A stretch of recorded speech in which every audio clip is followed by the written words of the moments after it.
नमस्कार मित्रों। इस वीडियो में संविधान के कुछ महत्वपूर्ण अनुच्छेद को ट्रिक के माध्यम से याद करेंगे। तो आइए स्टार्ट करते हैं। आर्टिकल 1 अनुच्छेद 1 यह कहता है कि यह घोषणा करता है कि भारत राज्यों का संघ होगा। तो इस चीज़ को याद रखना बहुत ही आसान है कि आर्टिकल 1 क्या कह रहा है कि राज्यों का संघ होगा, मतलब सभी राज्यों को मिला करके एक भारत देश का निर्माण होगा, राज्यों का संघ होगा। ठीक है। आर्टिकल 1 क्या कहता है? आर्टिकल 1 कहता है कि भारत राज्यों का संघ होगा। आर्टिकल 1 कहता है भारत राज्यों का संघ होगा।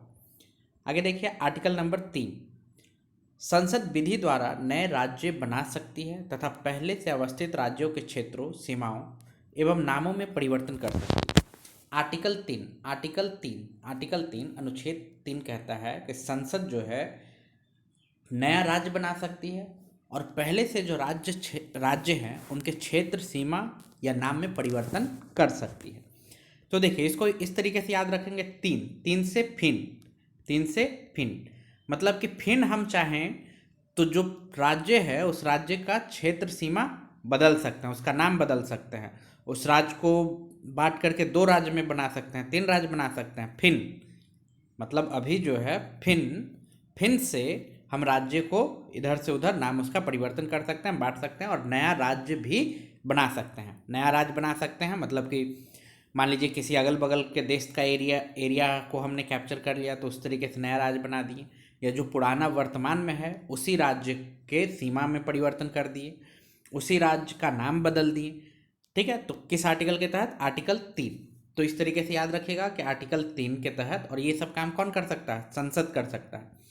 ये जो नया राज्य बनाने का काम है, जो अवस्थित राज्य है, जो पहले से राज्य है, उसका क्षेत्र, सीमा, नाम परिवर्तन का काम कौन कर सकता है? संसद, पार्लियामेंट।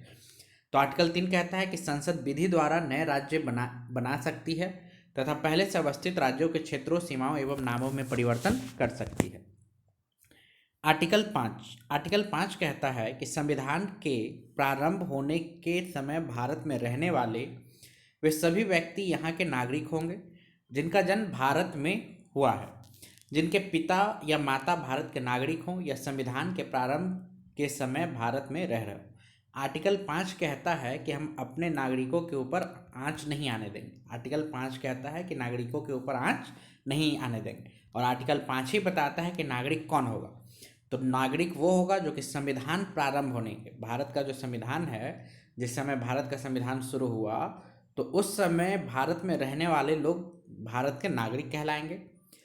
जिनका जन्म भारत में हुआ हो, जिनके माता या पिता भारत के नागरिक हों या संविधान के प्रारंभ के समय से भारत में रह रहे हों, वो सारे के सारे क्या कहलाएंगे? भारत के नागरिक। तो आर्टिकल 5 क्या कहता है? भारत के नागरिक वो होंगे जब से संविधान शुरू हुआ है। तो ये याद रखिएगा कि आर्टिकल 5 नागरिक से संबंधित है। आगे देखिए आर्टिकल 53 ये कहता है कि संघ की कार्यपालिका शक्ति राष्ट्रपति में होगी। मतलब केंद्र की जो कार्यपालिका शक्ति होगी, जो एग्जीक्यूटिव पावर होगा, वो किस में होगा? राष्ट्रपति में, प्रेसिडेंट में होगा। प्रेसिडेंट ने सारा पावर संघ का, केंद्र का तीर लिया है। किस आर्टिकल के तहत? आर्टिकल 53 के तहत। आर्टिकल 53 से तीर लिया। कार्यपालिका शक्ति 53 आर्टिकल के तहत राष्ट्रपति तीर लिया। ठीक है, तो याद हो जाएगा। आगे देखिए आर्टिकल 64 आर्टिकल कहता है कि राष्ट्रपति राज्यसभा का पदेन अध्यक्ष बनेगा। मतलब उपराष्ट्रपति जो है वो राज्यसभा का पदेन अध्यक्ष, मतलब जो उपराष्ट्रपति बनेगा वही राज्यसभा का सभापति बनेगा, अध्यक्ष बनेगा, चेयरपर्सन होगा।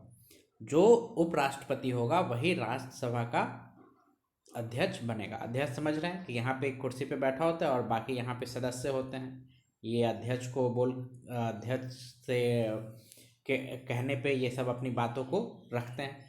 ठीक है, तो जो उपराष्ट्रपति होगा, जो वाइस प्रेसिडेंट होगा, वही राज्यसभा का पदेन अध्यक्ष होगा। आर्टिकल 64। तो इस तरीके से याद रखना है कि आर्टिकल 64 कहता है कि उपराष्ट्रपति राज्यसभा का पदेन अध्यक्ष होगा। आगे देखिए आर्टिकल 74 ये कहता है कि एक मंत्री परिषद होगी जिसके शीर्ष पर प्रधानमंत्री रहेगा, जिसकी सहायता एवं सुझाव के आधार पर राष्ट्रपति अपने कार्य संपन्न करेगा। एक मंत्री परिषद होगी और जिसके शीर्ष पर प्रधानमंत्री रहेगा, मतलब कि इस मंत्रिपरिषद का हेड कौन होगा? प्रधानमंत्री होगा। और जिसकी सहायता एवं सुझाव के आधार पर राष्ट्रपति कार्य को संपन्न करेगा।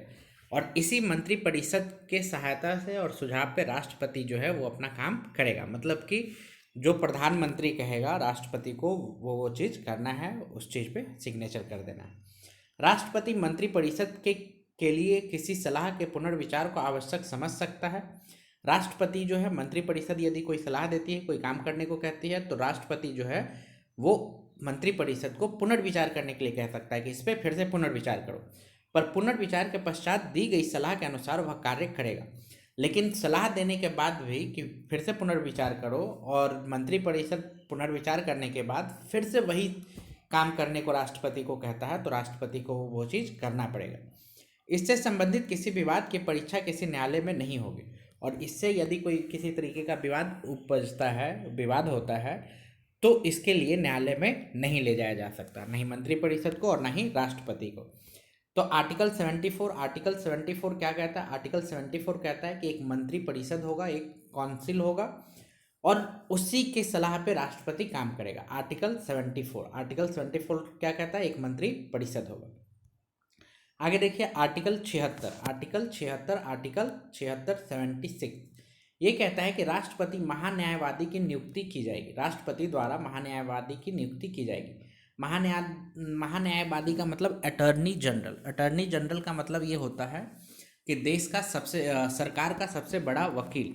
मतलब सरकार के तरफ से किसी भी तरीके का कुछ भी कानूनी दाव पेच होगा तो न्यायालय में यही वकील जाकर के सरकार का अपना पक्ष रखेगा। तो महान्यायवादी की नियुक्ति किसके द्वारा होगी? राष्ट्रपति के द्वारा। किस आर्टिकल के तहत? आर्टिकल 76 के तहत। आर्टिकल 76। ठीक है, तो इसको याद रखिए। आर्टिकल 76 के तहत महान्यायवादी की नियुक्ति होती है। आर्टिकल 76 के तहत महान्यायवादी की नियुक्ति की जाती है। आगे देखिए आर्टिकल 78 कहता है कि प्रधानमंत्री का यह कर्तव्य होगा कि वह देश के प्रशासनिक विधायी मामलों तथा मंत्रिपरिषद के निर्णयों के संबंध में राष्ट्रपति को सूचना दे, यदि राष्ट्रपति इस प्रकार की सूचना प्राप्त करना आवश्यक समझे। आर्टिकल 78 कहता है कि प्रधानमंत्री का ये कर्तव्य है कि वह देश के प्रशासनिक विधायी मामलों तथा मंत्रिपरिषद के निर्णयों, मंत्रिपरिषद जो निर्णय लेता है और देश में जिस तरीके से प्रशासन चल रहा है उन सब के संबंध में राष्ट्रपति को सूचना दे।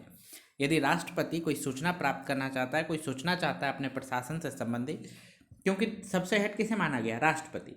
ठीक है, वास्तविक पावर तो राष्ट्रपति में नहीं है, प्रधानमंत्री में है, लेकिन सारा काम किसके नाम से किया जाता है? राष्ट्रपति के नाम से। तो राष्ट्रपति के नाम से किया जाता है, तो राष्ट्रपति जैसा सूचना चाहेगा वो सूचना प्रधानमंत्री को देना होगा। किस आर्टिकल के तहत? आर्टिकल 78। तो आर्टिकल 78 के तहत राष्ट्रपति सूचना प्राप्त कर सकता है, सूचना मांग सकता है प्रधानमंत्री से। आर्टिकल 74 अभी याद किए हैं। आर्टिकल 74 से मंत्रिपरिषद का गठन होता है जिसकी सलाह पर राष्ट्रपति काम करता है।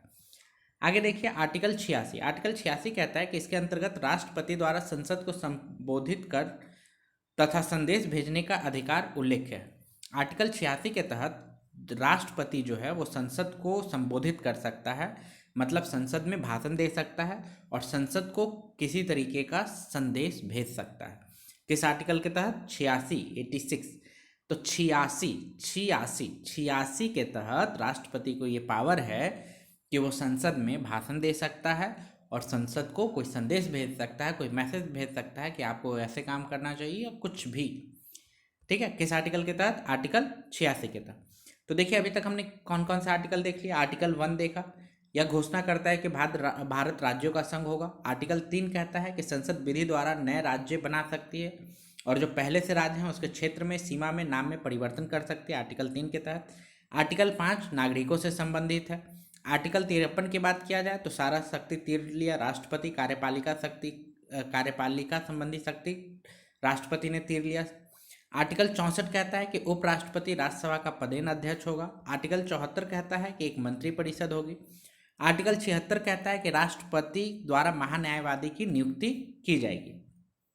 आर्टिकल 78 कहता है कि प्रधानमंत्री का यह कर्तव्य होगा कि वह देश के प्रशासनिक और विधायी मामलों या मंत्रिपरिषद के निर्णयों के संबंध में राष्ट्रपति को सूचना देगी। आर्टिकल 86 ये है कि इसके अंतर्गत राष्ट्रपति द्वारा संसद को संबोधित करने तथा संदेश भेजने का अधिकार का उल्लेख किया गया। अब आगे देखिए आर्टिकल 89। आर्टिकल 89 ये कहता है कि राज्यसभा के सभापति एवं उपसभापति होते हैं। आर्टिकल 89 कहता है कि राज्यसभा में एक सभापति होगा और एक उपसभापति होगा, एक सभापति और एक उपसभापति। तो देखिए इस तरीके से इसको याद रख सकते हैं, इसको इस तरीके से याद रख सकते हैं कि एक लेडी कहती है कि मेरे पति की नवासी जो है वो राज्यसभा में सभापति है और उपसभापति। मेरे पति के जो नवासी हैं वो राज्यसभा में एक सभापति है और एक उपसभापति। ठीक है, नवासी याद कैसे रखना है कि मेरे पति की नवासी राज्यसभा में सभापति है और उपसभापति है। इस तरीके से याद रहेगा कि आर्टिकल 89 कहता है कि राज्यसभा में एक सभापति होगा और एक उपसभापति होगा। आगे देखिए आर्टिकल 108। आर्टिकल 108 यदि किसी विधेयक के संबंध में दोनों सदनों में गतिरोध उत्पन्न हो तो संयुक्त अधिवेशन का प्रावधान है। दोनों सदनों में गतिरोध, दोनों सदनों में गतिरोध कहने का मतलब दो सदन, कौन से सदन, एक लोकसभा और एक राज्यसभा। जब इन दोनों सदनों में किसी विधेयक को लेकर के विवाद हो जाए, वो विधेयक पास ना हो पाए, वो प्रस्ताव पास ना हो पाए, तो उसके लिए एक संयुक्त अधिवेशन की व्यवस्था की गई है। संयुक्त अधिवेशन में क्या होता है कि लोकसभा और राज्यसभा के दोनों मेंबर को एक जगह बैठाया जाता है और वहाँ पे फिर वोटिंग कराई जाती है और फिर उस प्रस्ताव पे जिस पक्ष में भी वोट गिरता है वो बात मान लिया जाता है। तो ये दोनों को एक साथ बैठाने का जो है इसको कहते हैं संयुक्त अधिवेशन। तो ये संयुक्त अधिवेशन किस आर्टिकल के तहत किया जाता है? आर्टिकल 108। आर्टिकल 108। तो देखिए इसको याद रखने का ये तरीका है, इसको याद करने का ये तरीका है कि 108 आपने बहुत सारे मंदिरों में देखा होगा। 108 बहुत सारे मंदिरों में लिखा रहता है। 108 जो होता है ये लकी नंबर, कुछ पवित्र नंबर होता है। या जो राम जी का जो माला ऐसे ऐसे फेरते रहते हैं उसमें भी 108 मोती होते हैं। ठीक है, बहुत सारे जो बड़े बुजुर्ग फेरते रहते हैं, कितने होते हैं? 108। तो 108 से आपको ऐसे याद रखना है कि जब भी गतिरोध होता है तो भगवान के दर पे जाते हैं, भगवान के दर पे जाते हैं और वहाँ पे जा कर के क्या करते हैं? संयुक्त अधिवेशन करते हैं, मतलब कि मिल बैठ कर के भगवान से अपनी मन्नत को मांगते हैं या जो भी करते हैं। तो इस तरीके से आपको याद रखना है कि आर्टिकल 108 के तहत संयुक्त अधिवेशन का प्रावधान है। आर्टिकल 108 भूलना नहीं है, आर्टिकल 108। आगे देखिए आर्टिकल 110 बहुत इंपॉर्टेंट है, एग्जाम में हमेशा पूछ लिया जाता है। आर्टिकल 108, 110 ये हमेशा पूछ लिया जाता है। 110 में कहता है कि धन विधेयक को इसमें परिभाषित किया गया। धन विधेयक कहने का मतलब मनी बिल। धन विधेयक कहने का मतलब मनी बिल जो है वो 110 आर्टिकल से संबंधित है। आर्टिकल 110 आर्टिकल 110 से संबंधित है। कौन सा? Money bill.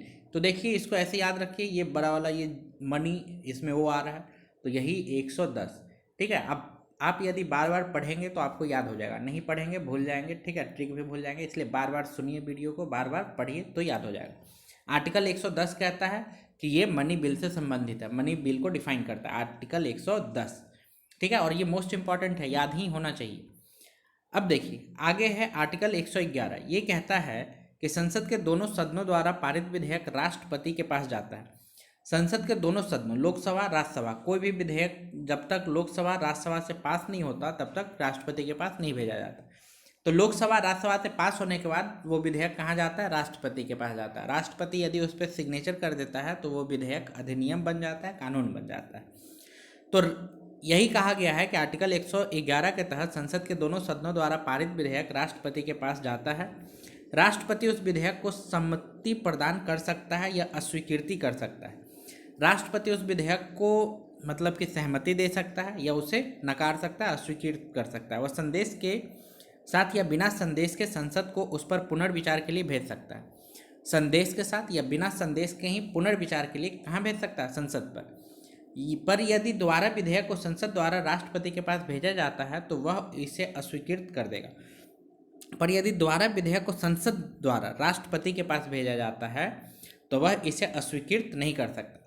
मान लीजिए कि जो राष्ट्रपति है, राष्ट्रपति के पास विधेयक भेजा गया साइन करने के लिए, सिग्नेचर करने के लिए, लेकिन राष्ट्रपति जो है ये दोबारा वापस भेज देता है संसद को कि इस पर पुनर्विचार कीजिए और ये विधेयक में कुछ संशोधन होना चाहिए, सही नहीं है। लेकिन संसद जो है दोबारा इसी विधेयक को राष्ट्रपति के पास भेज देता है तो राष्ट्रपति को मजबूरन दूसरी बार साइन करना ही होगा, सिग्नेचर करना ही होगा। तो ये समझ गया कि आर्टिकल 111 है। आर्टिकल 111 के तहत संसद के दोनों सदनों द्वारा पारित विधेयक राष्ट्रपति के पास जाता है।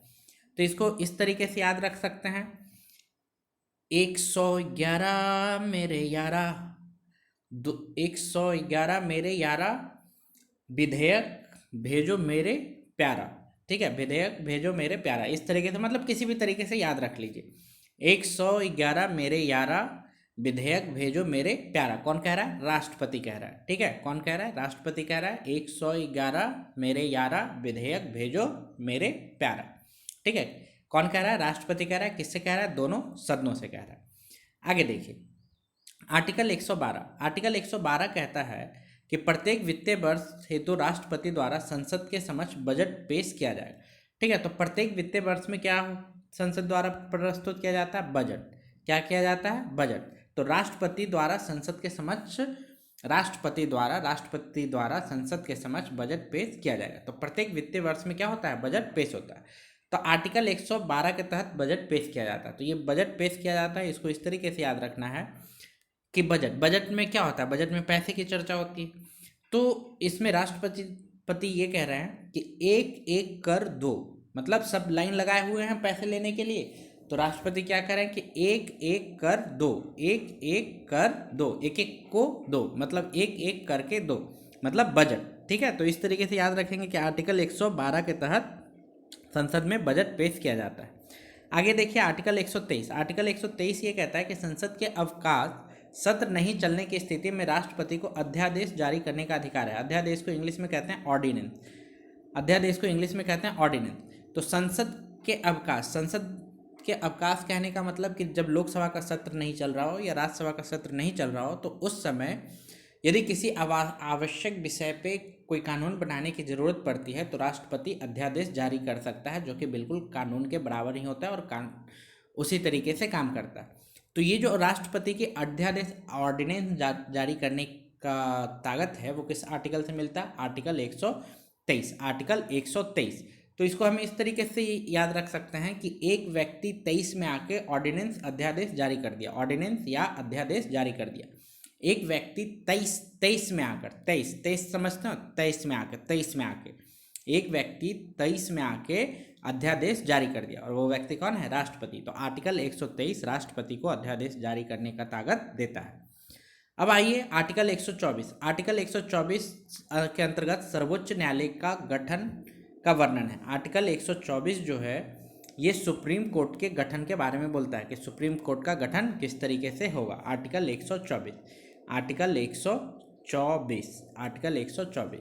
तो इसको याद रखिएगा, आर्टिकल 124 क्या कहता है? सुप्रीम कोर्ट की किस तरीके से गठन होगा। 124 सुप्रीम कोर्ट का गठन आर्टिकल 124 के तहत होगा। आगे देखिए आर्टिकल 129। आर्टिकल 129 कहता है कि सर्वोच्च न्यायालय एक अभिलेख न्यायालय है। सर्वोच्च न्यायालय जो है एक अभिलेख न्यायालय है। अभिलेख का मतलब होता है रिकॉर्ड ऑफ कोर्ट। मतलब सर्वोच्च न्यायालय ने जो भी बात कह दिया, जो भी फैसला दे दिया, वो फैसला एक रिकॉर्ड बन गया और उसे साक्ष्य के रूप में हाई कोर्ट में, लोअर कोर्ट में, डिस्ट्रिक्ट कोर्ट में पेश किया जा सकता है। ठीक है, वो रिकॉर्ड हो गया कि सुप्रीम कोर्ट ने इस केस में इस तरीके का फैसला, जजमेंट दिया था। किस आर्टिकल के तहत? आर्टिकल 129। तो देखिए आर्टिकल 129, ठीक है, आर्टिकल 129। तो इसको इस तरीके से याद रख सकते हैं, सुप्रीम कोर्ट मतलब एससी, और एससी से सपना चौधरी बहुत फेमस है, सपना चौधरी। तो सपना चौधरी कह रही है, सपना चौधरी मतलब हमें अपने खर्चों का हिसाब रखती है, तो सपना चौधरी कह रही है कि लिखो, अभिलेखो मतलब अभी लिखो कि 129 रुपये का ऊन का कपड़ा लाए। 129 रुपये का एक ऊन का कपड़ा, 29 ऊन, ठीक है, 29 से ऊन आ रहा है, तो 129 रुपया का एक ऊन का कपड़ा लाए। लिखो, अभी लिखो, अभी लिखो। कौन बोल रही है? सपना चौधरी बोल रही है कि 129 रुपया का एक ऊन का कपड़ा कपड़ा लाएं, अभी लिखो। ठीक है, तो इस तरीके से हम याद रख सकते हैं कि आर्टिकल 129 के तहत सर्वोच्च न्यायालय, सुप्रीम कोर्ट एक अभिलेख न्यायालय है, रिकॉर्ड ऑफ कोर्ट है, और आर्टिकल 124 के तहत सुप्रीम कोर्ट का गठन होता है। आप अपने से भी ट्रिक बना के याद कर सकते हैं, नहीं तो बार बार सुनिएगा या पढ़िएगा तो याद हो जाएगा। आगे देखिए आर्टिकल 148। आर्टिकल 148 कहता है कि नियंत्रक एवं महालेखा परीक्षक की नियुक्ति राष्ट्रपति द्वारा की जाएगी। नियंत्रक एवं महालेखा परीक्षक कैग, कैग की जो नियुक्ति है वो राष्ट्रपति के द्वारा की जाएगी। कैग की नियुक्ति राष्ट्रपति के द्वारा की जाएगी। कैग की नियुक्ति जो है, कैग की अपॉइंटमेंट है वो किसके द्वारा? राष्ट्रपति के द्वारा किया जाता है। किस आर्टिकल के तहत? आर्टिकल 148। तो देखिए इसमें यदि हम ए पे फोकस करें तो ए से हम याद रख सकते हैं 48, ए से 48, 48, ठीक है, कैग ए से 48, तो 48 और एक खुद से जोड़ना होगा, ठीक है। सी को मान लीजिए कि सी सीधा होकर के एक बन गया और ए हो गया 48, ठीक है। सी क्या सीधा हो गया? एक, ए जो हो गया वो 48। तो इस तरीके से हम याद रख सकते हैं कि आर्टिकल 148 के तहत कैग की नियुक्ति नियंत्रक एवं महालेखा परीक्षक की नियुक्ति होती है। आगे देखिए आर्टिकल 163। आर्टिकल 163 कहता है कि राज्यपाल के कार्यों में सहायता एवं सुझाव देने के लिए राज्य में एक मंत्री परिषद एवं इसके शीर्ष पर मुख्यमंत्री होगा, पर राज्यपाल के स्वविवेक संबंधी कार्यों में वह मंत्री परिषद के सुझाव लेने के लिए बाध्य नहीं होगा। अब देखिए कहता है आर्टिकल 163 कि राज्यपाल के कार्यों के लिए, मतलब स्टेट में जिस तरीके से पूरे केंद्र के स्तर पे राष्ट्रपति होता है, उसी तरीके से राज्य के स्तर पे, स्टेट के स्तर पे हेड कौन होता है? राज्यपाल होता है, गवर्नर होता है। तो कह रहा है कि गवर्नर राज्यपाल के कार्यों की सहायता देने के लिए और सुझाव देने के लिए क्या होगा? राज्य का एक मंत्री परिषद होगा, और उस मंत्री परिषद का हेड कौन होगा? मुख्यमंत्री होगा, सीएम होगा। पर राज्यपाल के स्वविवेक संबंधी कार्यों में वह मंत्री परिषद के सुझाव लेने के लिए बाध्य नहीं होगा। लेकिन राज्यपाल के लिए जो स्वविवेक संबंधी कार्य है, मतलब कुछ स्वविवेक से संबंधित भी शक्ति दिया गया है राज्यपाल को, तो उसमें मंत्री परिषद का सुझाव उस राज्यपाल को मानना बाध्य नहीं है, वो अपने मन से कर सकता है, ठीक है। तो इसको कैसे याद रखिएगा कि आर्टिकल 163 जो है वो कहता है कि राज्यपाल को सहायता देने के लिए एक मंत्री परिषद होगा। तो देखिए इसको बहुत ही आसानी तरीके से हम याद कर सकते हैं। 163, 163, 163, थोड़ा साउंड पे ध्यान दीजिए। 163, 63, 63, ट्री, ट्री, कैसा साउंड आ रहा है? ट्री का साउंड आ रहा है। 163, 163, ट्री, 163।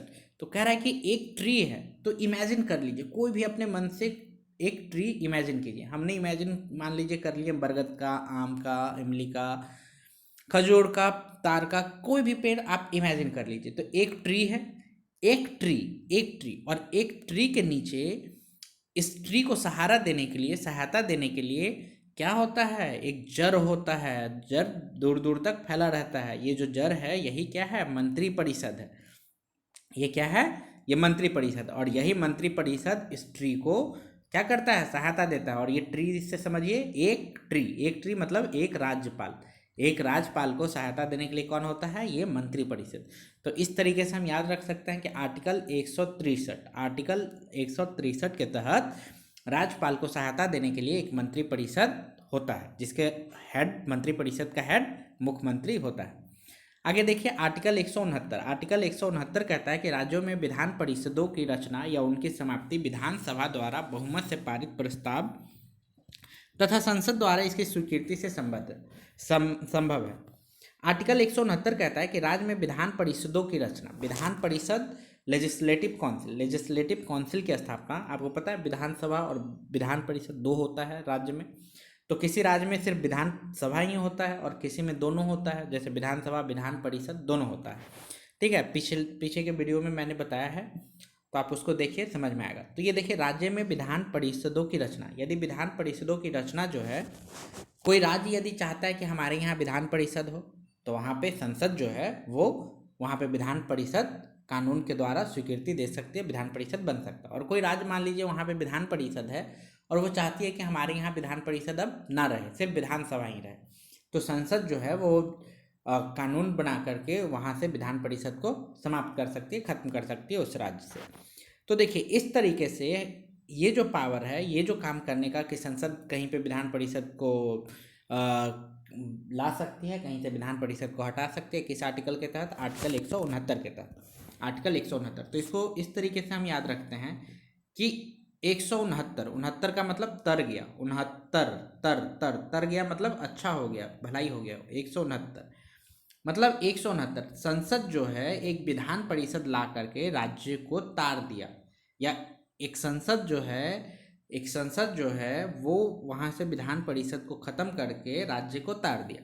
तो इस तरीके से 69 हम याद रख सकते हैं कि आर्टिकल 169 के तहत राज्य में विधान परिषद की रचना की जा सकती है या उसकी समाप्ति की जा सकती है।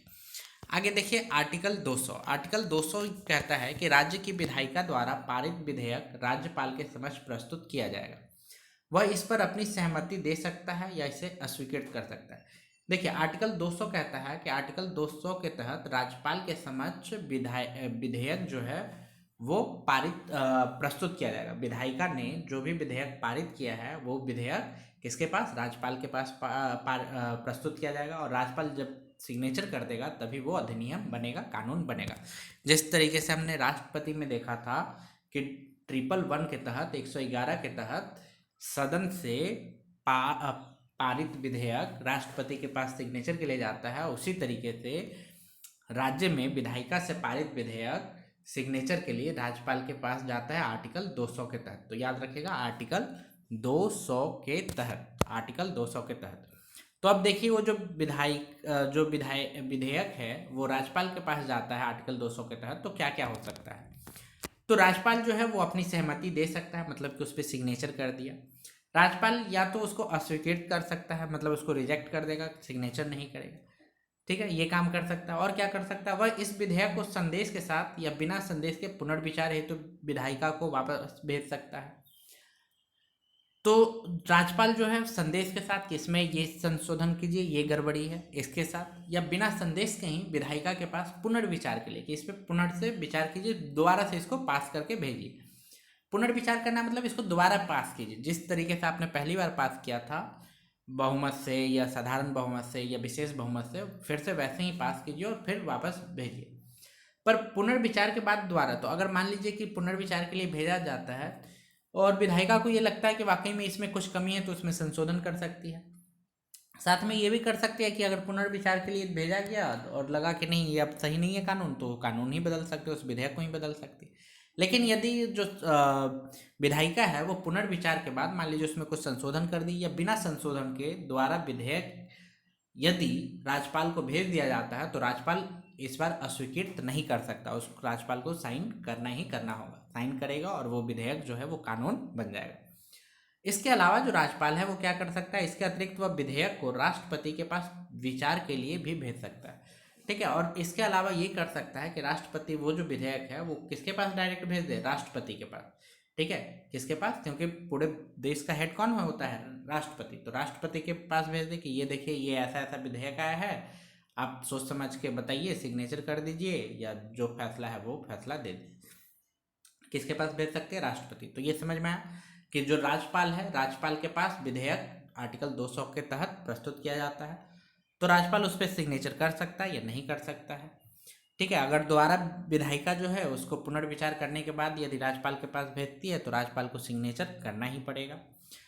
और यदि राज्यपाल जो है, राज्यपाल ऐसा भी कर सकता है कि कोई विधेयक उसके पास सिग्नेचर के लिए आया और वो उस विधेयक को राष्ट्रपति के पास विचार करने के लिए, सोचने समझने के लिए भेज दिए। आगे देखिए आर्टिकल 213। आर्टिकल 213 आर्टिकल 213 कहता है कि राज्य विधायिका के सत्र में नहीं रहने पर राज्यपाल अध्यादेश जारी कर सकता है। अध्यादेश माने ऑर्डिनेंस। अध्यादेश वो चीज़ होता है कि वो विधायिका में बिना पास हुए ही वो कानून बन जाता है, ठीक है। तो इसके बारे में भी डिटेल से पढ़ेंगे इसके टॉपिक पे। तो देखिए आर्टिकल 213 ये कहता है कि राज्य विधायिका के सत्र में नहीं होने पे, अगर राज्य विधायिका सत्र में नहीं है, राज्य विधायिका यदि नहीं चल रही है, सत्र समझते होंगे, ठीक है, इसमें कुछ कुछ चीज़ें समझिएगा तभी याद हो पाएगा, अगर नहीं समझते हैं तो याद करने में दिक्कत होगा। पहले का वीडियो देखिए, समझिए टर्म को, उसके बाद याद कर पाइएगा। तो आर्टिकल 213 ये कहता है कि राज्य विधायिका के सत्र में नहीं होने पर, अगर सत्र में नहीं है तो राज्यपाल अध्यादेश जारी कर सकता है। किस आर्टिकल के तहत, आर्टिकल 213। आर्टिकल 213 मतलब 213 के तहत राज्यपाल को ये पावर है कि वो फेरा लगा सकता है, मतलब कोई कानून ला सकता है। Article 213, article 213। तो इस तरीके से आपको याद रखना है कि आर्टिकल 213 के तहत राज्यपाल को पावर है ऑर्डिनेंस लाने का, अध्यादेश लाने का। और राष्ट्रपति को किस आर्टिकल के तहत? तो 123 के तहत। देखिए इसमें डिजिट जो है ना वो सेम सेम है, ठीक है, बस इसका हेर फेर है, प्लेस बदल गया है। आर्टिकल 123 के तहत प्रेसिडेंट जो है वो अध्यादेश ला सकता है, ऑर्डिनेंस ला सकता है, लेकिन जो राज्यपाल है वो आर्टिकल 213 के तहत अध्यादेश ऑर्डिनेंस ला सकता है। आगे देखिए आर्टिकल 214 कहता है कि सभी राज्यों में उच्च न्यायालय की व्यवस्था होगी। उच्च न्यायालय मतलब हाई कोर्ट, ठीक है। तो हाई कोर्ट वाले टॉपिक में मैंने आपको याद करवाया था कि ये देखिए हाई कोर्ट, ठीक है, ये किसी तरीके से ये 4 बन गया। इमेजिन कीजिएगा तो याद हो जाएगा, ठीक है। ये 4 और ये एक पाई जो है ये तो रहेंगे, और ये जो सी है ये इधर आया और किसी तरीके से घुम घुमा के 2 बन गई। तो आर्टिकल 214 कहता है कि सभी राज्यों में एक हाई कोर्ट होगा। किस आर्टिकल के तहत? आर्टिकल 214 के तहत। तो इस तरीके से आप याद रख सकते हैं कि आर्टिकल 214 के तहत सभी राज्यों में एक हाई कोर्ट की व्यवस्था की गई है, उच्च न्यायालय की व्यवस्था की गई है। आगे देखिए आर्टिकल 226 कहता है कि मूल अधिकारों के परिवर्तन के लिए उच्च न्यायालय लेख जारी करने की शक्ति है। 226 आर्टिकल 226 कहता है कि जो उच्च न्यायालय है वो लेख जारी कर सकती है, रीट जारी कर सकती है, ठीक है, मूल अधिकारों को, ठीक है। मूल अधिकार को जो फंडामेंटल राइट है, यदि फंडामेंटल राइट का हनन हो रहा है तो उस फंडामेंटल राइट को देने के लिए, बनाने के लिए हाई कोर्ट जो है वो रीट जारी कर सकती है, मतलब लेख जारी कर सकती है। किस आर्टिकल के तहत? आर्टिकल 226 के तहत। आर्टिकल 226। तो इसको याद रखना है कि आर्टिकल 226 के तहत लेख जारी करने का, रिट जारी करने का पावर किसके पास है? हाई कोर्ट के पास है, ठीक है। 226 मतलब मूल अधिकार का छवि बनाए रखने के लिए रिट कौन जारी करता है? हाई कोर्ट करता है। 226, ठीक है। 226 बनाए रखने के लिए, अधिकार देने के लिए, कोई मांग रहा है, नागरिक मांग रहा है कि मुझे अधिकार दो, तो वो सीधा सुप्रीम कोर्ट के पास न जाके कहाँ जाएगा? वो जिस राज्य में होगा उस राज्य के हाई कोर्ट में जाएगा, ठीक है। तो बोल रहा है कि मुझे अधिकार दो, ठीक है, मेरा छवि खराब हो रहा है, तो आर्टिकल 226 के तहत लेख जारी करने की शक्ति किसके पास है? हाई कोर्ट के पास है। इस चीज़ को याद रखिएगा। आगे देखिए आर्टिकल 233 कहता है कि जिला न्यायाधीशों की नियुक्ति राज्यपाल द्वारा उच्च न्यायालय के परामर्श से की जाएगी। जिला न्यायाधीश जो डिस्ट्रिक्ट जज होते हैं उनकी नियुक्ति राज्यपाल के द्वारा उच्च न्यायालय के एडवाइस पे किया जाता है। उच्च न्यायालय के परामर्श पे राज्यपाल जो है वो जिला न्यायाधीशों को नियुक्त करता है, अपॉइंट करता है। किस आर्टिकल के तहत? आर्टिकल 233। कौन सा आर्टिकल?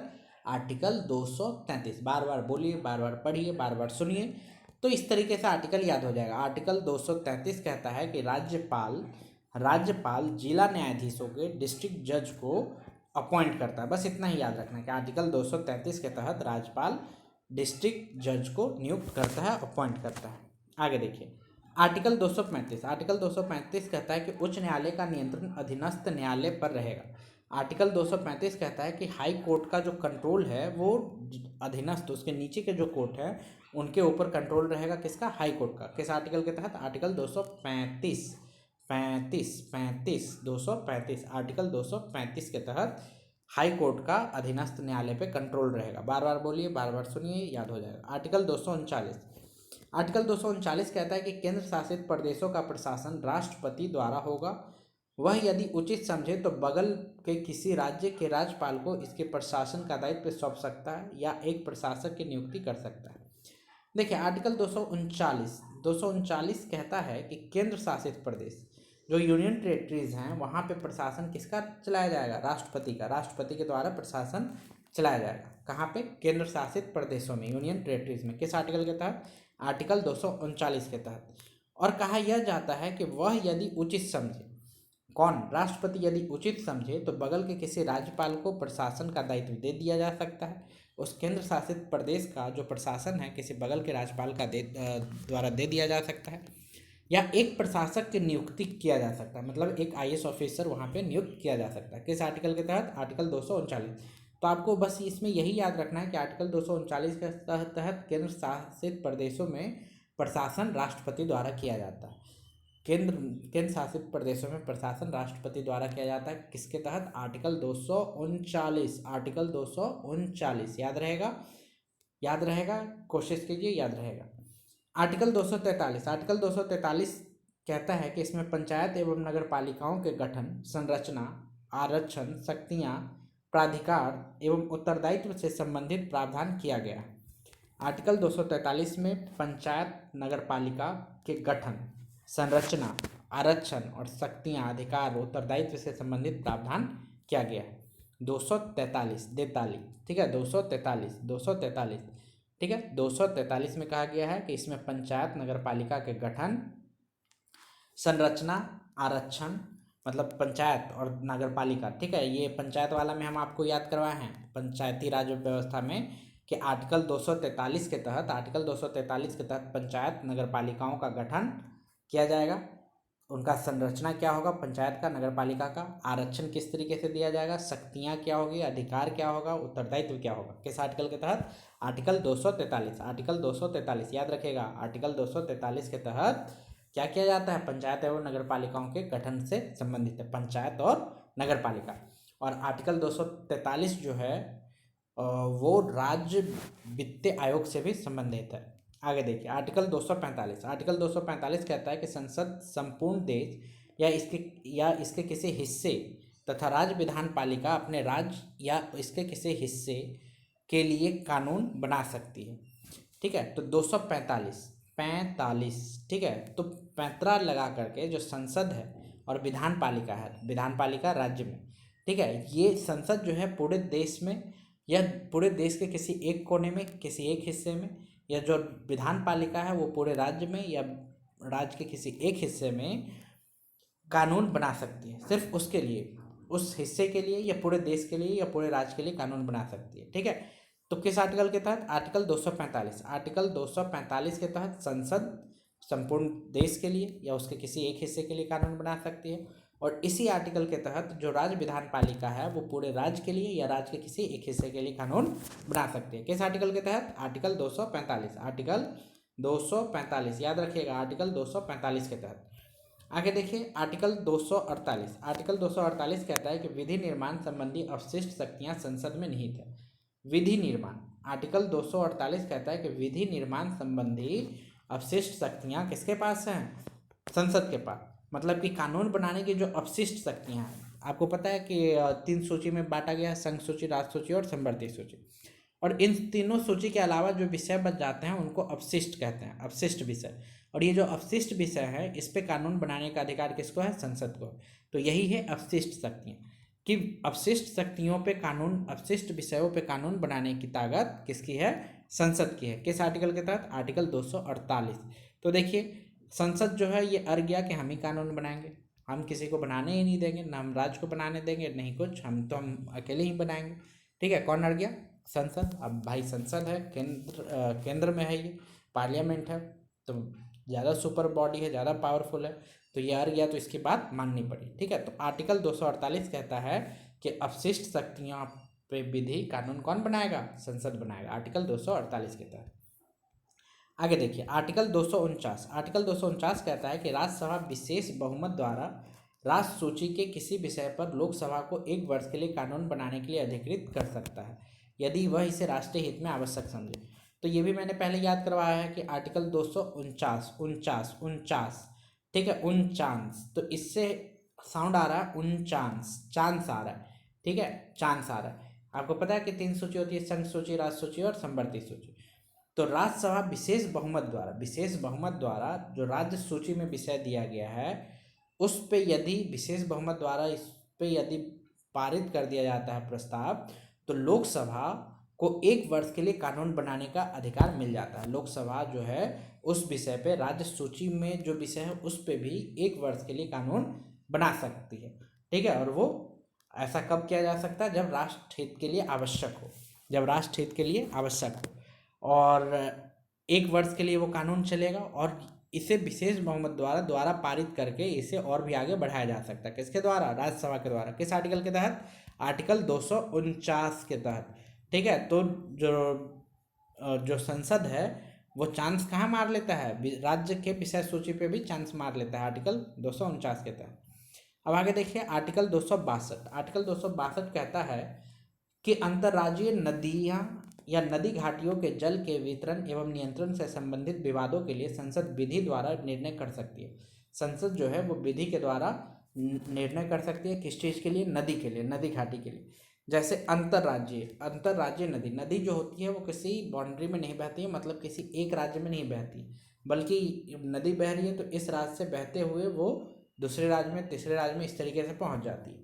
ठीक है, तो पानी को लेकर के हमेशा राज्यों के बीच में विवाद होता आया है, क्योंकि यदि यहाँ मान लीजिए जिस राज्य में पहले नदी आई वहाँ से ये अगर पानी ज़्यादा से ज़्यादा निकाल लेगा तो वो फिर पानी आगे दूसरे राज्य में नहीं पहुँच पाएगा। तो हर एक राज्य को पानी की आवश्यकता होती है, तो इसकी वजह से कई बार विवाद होता रहता है पानी को लेकर।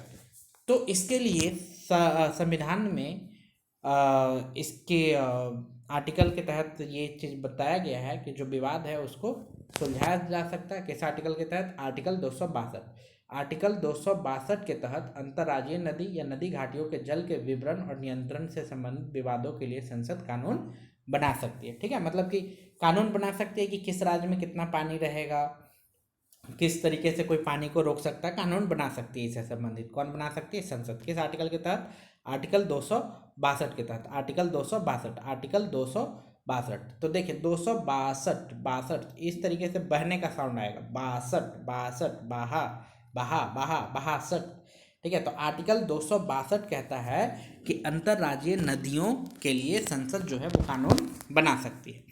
आगे देखिए आर्टिकल 263। आर्टिकल 263 कहता है कि केंद्र राज्य संबंधों में विवादों का समाधान करने एवं परस्पर सहयोग के क्षेत्र के विकास के उद्देश्य से राष्ट्रपति एक अंतर्राज्यीय परिषद की स्थापना कर सकता है। तो इंटर स्टेट काउंसिल, अंतर्राज्यीय परिषद वाले में बताए थे कि दो स्टेट या दो से अधिक स्टेट आपस में क्या करते हैं, तीराखींची करने लगते हैं, तीराखींची करने लगते हैं। इन तीराखींची को खत्म करने के लिए, इन दोनों के बीच में सहयोग समन्वय स्थापित करने के लिए एक अंतर्राज्यीय परिषद का गठन किया गया है, जिसमें सभी स्टेट क्या होते हैं, मेंबर होते हैं। और ये किस आर्टिकल के तहत किया गया है, आर्टिकल 263। दो स्टेट तीराखींची करते हैं, तीराखींची। ठीक है, याद करवाए थे, याद होगा। आर्टिकल 263, आर्टिकल 263 कहता है कि तीराखींची के तहत अंतर्राज्यीय परिषद बनाया गया, आर्टिकल 263 के तहत। तो ये याद रखिएगा कि आर्टिकल 263 के तहत केंद्र राज्य संबंधों में विवादों का समाधान करने के लिए एवं परस्पर सहयोग के क्षेत्रों के विकास के उद्देश्य से राष्ट्रपति एक अंतर्राज्यीय परिषद की स्थापना कर सकता है। आगे देखिए आर्टिकल 266। आर्टिकल 266 ये कंसोलिडेटेड फंड, संचित निधि से संबंधित है। संचित निधि मतलब ये सरकार का खजाना है, इसको इंग्लिश में कहते हैं कंसोलिडेटेड फंड। कंसोलिडेटेड का मतलब एकत्र करना, इकट्ठा करना। अब देखिए 266, इसको याद कैसे रखिएगा, याद रखना मुश्किल होता है। तो आर्टिकल 266, तो 266 छी छी छी छी छी छी छी छी, ठीक है, छी छी मतलब दो छी, दो नंबर का छी, दो नंबर का छी, तो दो नंबर का छी 66, कंसोलिडेटेड करके फेंक दो, कंसोलिडेटेड करके फेंक दो। ठीक है, किसी भी तरीके से बस याद कर लीजिए कि 266, दो नंबर का 66। ठीक है, एक नंबर, दो नंबर जानते हैं, एक नंबर, दो नंबर, तो दो नंबर का 66 कंसोलिडेटेड करके, संचित करके फेंक दो। तो इस तरीके से याद रखिएगा। कंसोलिडेटेड फंड किस आर्टिकल के तहत आता है, आर्टिकल 266 के तहत आता है। आर्टिकल 266 के साथ संचित निधि आता है। तो देखिए आर्टिकल 266 के तहत भारत की संचित निधि, जिसमें सरकार के सभी मौद्रिक अपशिष्टियों एकत्र रहेंगी, विधि सम्मत प्रक्रिया के बिना इससे कोई भी राशि नहीं निकाली जाती। और जो कंसोलिडेटेड फंड होता है, संचित निधि होता है, इससे बिना संसद के परमिशन के इससे पैसा निकाल के सरकार खर्च नहीं कर सकती। ठीक है, तो याद रखिएगा आर्टिकल 266 के तहत संचित निधि, कंसोलिडेटेड फंड मोस्ट इंपॉर्टेंट है। आगे देखिए आर्टिकल 267। आर्टिकल 267 में एक होता है आकस्मिक निधि, आकस्मिक निधि। ठीक है, इसको कहते हैं कंटीजेंसी फंड, आकस्मिक निधि। मतलब कोई इमरजेंसी आ गया, कोई आपातकाल आ गया, तो उसमें से पैसा निकाल के खर्च किया जाता है आकस्मिक निधि से, कंटीजेंसी फंड से। किस आर्टिकल के तहत, आर्टिकल 267 के तहत। क्योंकि कंटीजेंसी फंड से, आकस्मिक निधि से जो पैसा खर्च किया जाता है उसके लिए संसद से उस समय परमिशन लेने की ज़रूरत नहीं होती। बस उस समय आपातकाल में आप पैसा उसमें से सरकार निकाल के खर्च कर देती है, और खर्च करने के बाद जो इसमें पैसा कम हो जाता है तो दोबारा इसमें पैसा जब डालने की बारी आती है उस समय संसद को बताना पड़ता है कि हमने इस चीज़ के लिए यहाँ से पैसा निकाल के खर्च किया, और फिर इसका जो भी अमाउंट बनाया रहता है उतना डाल दिया जाता है। मान लीजिए कि कंटीजेंसी फंड 2000 करोड़ रुपए का बनाया हुआ है, तो सरकार इसमें से किसी आपातकाल में, जैसे कोरोना आपातकाल हो गया, बाढ़ आ गया, भूकंप आ गया, तो इसमें से पैसा निकाल के खर्च कर देगी, और पैसा खर्च करने के बाद जब सिचुएशन नॉर्मल होगा तो इसको संचित निधि से, कंसोलिडेटेड फंड से पैसा निकाल के वापस इसको 2000 करोड़ पूरा कर देगी। तो ये किस आर्टिकल के तहत होता है? आर्टिकल 267 के तहत आकस्मिक निधि कंटीजेंसी फंड का गठन किया जाता है।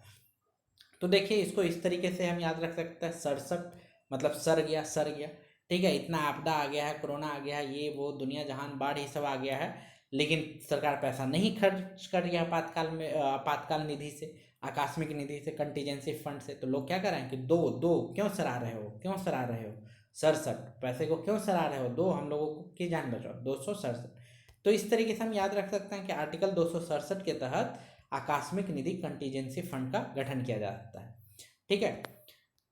आगे देखिए आर्टिकल 275। आर्टिकल 275 कहता है कि केंद्र द्वारा राज्य को सहायता अनुदान दिया जाता है, ठीक है। सहायता अनुदान, अनुदान का मतलब ये होता है कि एक बार पैसा दे दिए तो उसके बदले में ना कुछ चाहिए और ना ही वो पैसा रिटर्न करने की ज़रूरत है। तो केंद्र सरकार कभी कभी सहायता करती है, ठीक है, सहायता अनुदान देती है। किस आर्टिकल के तहत? 275 के तहत, ठीक है। केंद्र में मान लीजिए कभी भूकंप आ गया, कुछ आ गया, या कुछ भी ज़रूरत पड़ गई और राज्य के पास पैसा नहीं है, तो केंद्र जो है वो पैसा दे सकती है, अनुदान दे सकती है। किस आर्टिकल के तहत? आर्टिकल 275, 275, ठीक है। 75 को गाली दे करके केंद्र जो है राज्य को पैसा दे देती है, 275, किसी भी तरीके से याद रखें। आगे देखिए आर्टिकल 280। आर्टिकल 280 ये कहता है कि राष्ट्रपति हर 5वें वर्ष एक वित्तीय आयोग की स्थापना करेगा, ठीक है। वित्तीय आयोग की स्थापना, ये वित्तीय वाले में पढ़ाए हैं, वहाँ से जाकर के देख लीजिए। तो वित्तीय आयोग की स्थापना करेगा।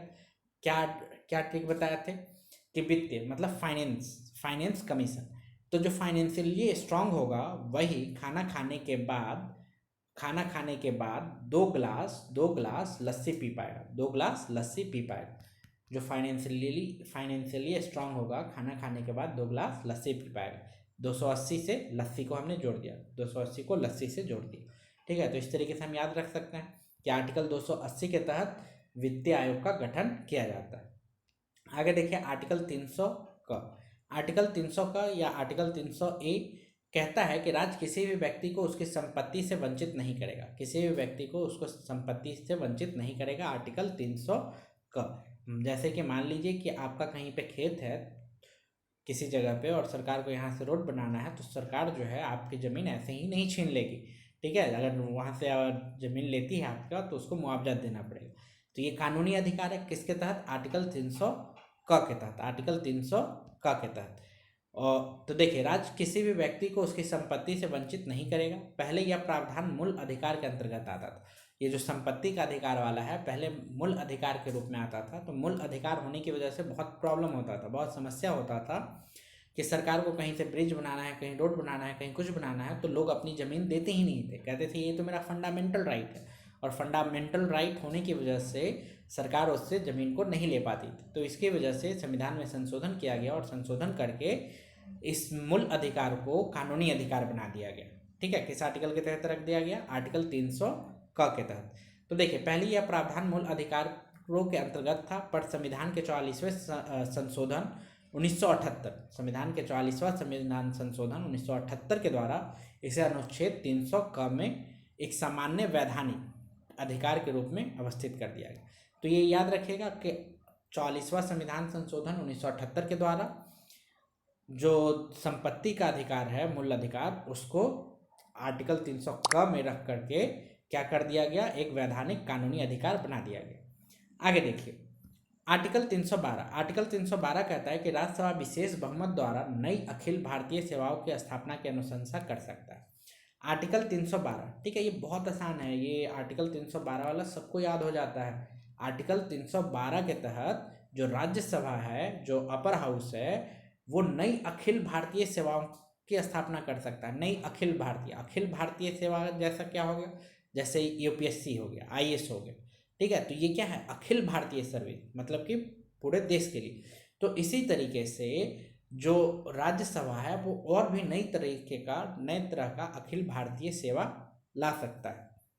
किस आर्टिकल के तहत, आर्टिकल 312 के तहत, आर्टिकल 312 के तहत अखिल भारतीय सेवा की स्थापना कर सकता है। कौन कर सकता है, राज्यसभा। आर्टिकल 312 याद रखिएगा, आर्टिकल 312, ये बहुत आसान है, बहुत आसानी से इजी हो जाता है ये 312।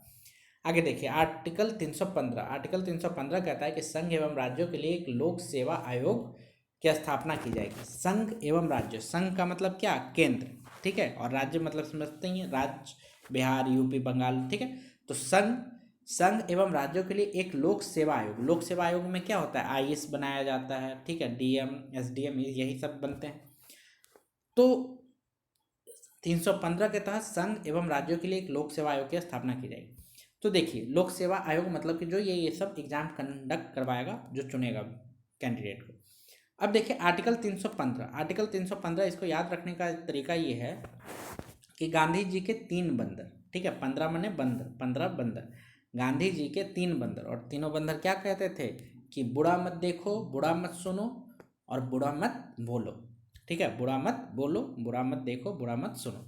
तो आर्टिकल 315, तो बुरा मत देखो मतलब कि यदि आपको आईएएस बनना है, एसडीएम बनना है, डीएम बनना है, तो आप बुरा मत देखो, बस अपने पढ़ाई से संबंधित जो सिलेबस से संबंधित है वही देखते रहो। बुरा मत सुनो मतलब कि गाना वाना ये सब मत सुनो, अपने सिलेबस से संबंधित जो भी चीज़ है, टॉपिक है, उसी को सुनो, ठीक है। बुरा मत देखो, बुरा मत सुनो और बुरा मत कहो, ठीक है, फालतू की बातें मत करो, जो आपके टॉपिक से संबंधित है वही चीज़ करो, आप डीएम बन जाओगे, एसडीएम बन जाओगे, ठीक है। किस आर्टिकल के तहत, आर्टिकल 315 के तहत। तो आर्टिकल 315 क्या कहता है कि संघ एवं राज्यों के लिए एक लोक सेवा आयोग की स्थापना की जाएगी, याद रखिएगा। आगे देखिए आर्टिकल 324, आर्टिकल 324 कहता है कि चुनावों के पर्यवेक्षण, निर्देशन एवं नियंत्रण संबंधी समस्त शक्तियां चुनाव आयोग में निहित है, ठीक है। तो आर्टिकल 324 कहता है कि चुनाव से संबंधित सारी शक्तियां किसमें होगी, चुनाव आयोग में, ठीक है। ये मैंने इलेक्शन कमीशन में याद करवाया था, आर्टिकल 324, और ये याद भी होना चाहिए, आर्टिकल 324 जो संबंधित है वो किससे है, चुनाव आयोग से संबंधित है। आर्टिकल 324 से लेकर के, आर्टिकल 324 से लेकर के आर्टिकल 329 तक किससे संबंधित है, चुनाव आयोग से, ठीक है, याद रखिएगा। 324 से 329 तक, तो 325 भी चुनाव आयोग से, 326 भी, 327 भी, 28 भी, 29 भी। अब आगे देखिए आर्टिकल 326 कहता है कि लोकसभा एवं विधानसभा के चुनाव वयस्क मताधिकार के आधार पर होगा, वयस्क मताधिकार, ठीक है, वयस्क मताधिकार मतलब आपकी छवि चुनाव में भाग लेने के लिए, चुनाव देने के लिए कब हो जाएगी, जब आप 18 साल के हो जाएंगे, वयस्क हो जाएंगे, 18 साल में ही मतलब हम वोट कर सकते हैं, ठीक है। तो छवि जब तक 18 साल के नहीं होंगे आपकी छवि वोट देने की नहीं होगी, ठीक है। और ये आपको याद रहेगा कि 324 से लेकर के 329 तक चुनाव आयोग से संबंधित है, तो 326 जो है वो किससे संबंधित है, वोट देने से, ठीक है। छवि, आपकी छवि कैसी हो गई, वोट देने की, बटन दबा के आप इमेजिन कीजिए अब आपकी छवि हो गई है कि आप वोट दे करके किसी एक नेता को चुन सकते हैं, किसी एक पार्टी को आप चुन सकते हैं, जिता सकते हैं, ठीक है। किस आर्टिकल के तहत, आर्टिकल 326 के तहत। आगे देखिए आर्टिकल 330, आर्टिकल 330 कहता है कि लोकसभा में अनुसूचित जाति जनजाति के लिए आरक्षण है, लोकसभा में एससी के लिए और एसटी के लिए आरक्षण की बात की गई है, लोकसभा में एससी एसटी की आरक्षण की बात की गई है। किस आर्टिकल के तहत, आर्टिकल 330, आर्टिकल 330, आर्टिकल 330। तो इसको आप किसी भी तरीके से याद रखें कि आर्टिकल 330, ठीक है। इसको ऐसे लोकसभा जो है इसको ये 0 बना दीजिए, एल को 0 बना दीजिए, ठीक है, और यहाँ से 3 किसी भी तरीके से बनाइए, ठीक है। अब जैसे मन करे वैसे बनाइए, लेकिन ये याद होना चाहिए कि आर्टिकल 330, ट्रिक बनाइए आप अपना खुद से, कि आर्टिकल 330 के तहत अनुसूचित जाति और जनजातियों के लिए आरक्षण मिला है लोकसभा में।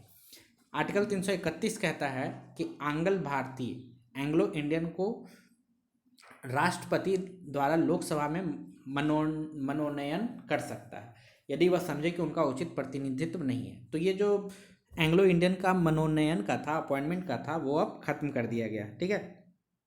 लेकिन ये किस आर्टिकल के तहत था, आर्टिकल 331, आर्टिकल 331, और ये एग्जाम में बहुत पूछा जाता था, आर्टिकल 331 अभी भी पूछा जा सकता है। आर्टिकल 331 के तहत एंग्लो इंडियन को अपॉइंट किया जाता था राष्ट्रपति के द्वारा, ठीक है। और ये वाला याद हो गया होगा कि आर्टिकल 330 के तहत लोकसभा में एससी और एसटी को आरक्षण मिला हुआ है। एससी एसटी लोकसभा में आरक्षण कहने का मतलब कि लोकसभा में इतने लोग चुन के जा सकते हैं। आगे देखिए आर्टिकल 332। आर्टिकल 332 कहता है कि अनुसूचित जाति जनजातियों का विधानसभा में आरक्षण का प्रावधान है। आर्टिकल 332 के तहत जो विधानसभा है, विधानसभा कहाँ होता है? राज्य में। वहाँ पे अनुसूचित जाति एससी और एसटी को आरक्षण मिला हुआ है। एससी और एसटी को विधानसभा में आरक्षण मिलने का मतलब कि विधानसभा में सीटों का आरक्षण, ठीक है। तो इसको याद रखें 332। यहाँ पे देखिए ये 2 है, एससी और एसटी को मिला है तो ये 2 हो गया। और मैंने याद करवाया था कि ओबीसी भी एक होता है, मतलब इन तीनों को आरक्षण मिलता है। तो इन तीनों को आरक्षण मिलता है तो इस तरीके से 3 3 और 2 3 3 2 इस तरीके से याद किए थे। तो इसी तरीके से कुछ आप याद रखें कि 332 के तहत विधानसभा में लेजिस्लेटिव असेंबली में एससी और एसटी को आरक्षण मिला है। आर्टिकल 333 333 के तहत एंग्लो इंडियन को विधानसभा में अपॉइंट किया जाता है, ठीक है। आर्टिकल 333 के तहत एंग्लो इंडियन को विधानसभा में अपॉइंट किया जा सकता है। आर्टिकल 335 कहता है कि अनुसूचित जातियां जनजातियां एवं पिछड़े वर्गों के लिए विभिन्न सेवाओं में पदों पर आरक्षण का प्रावधान है।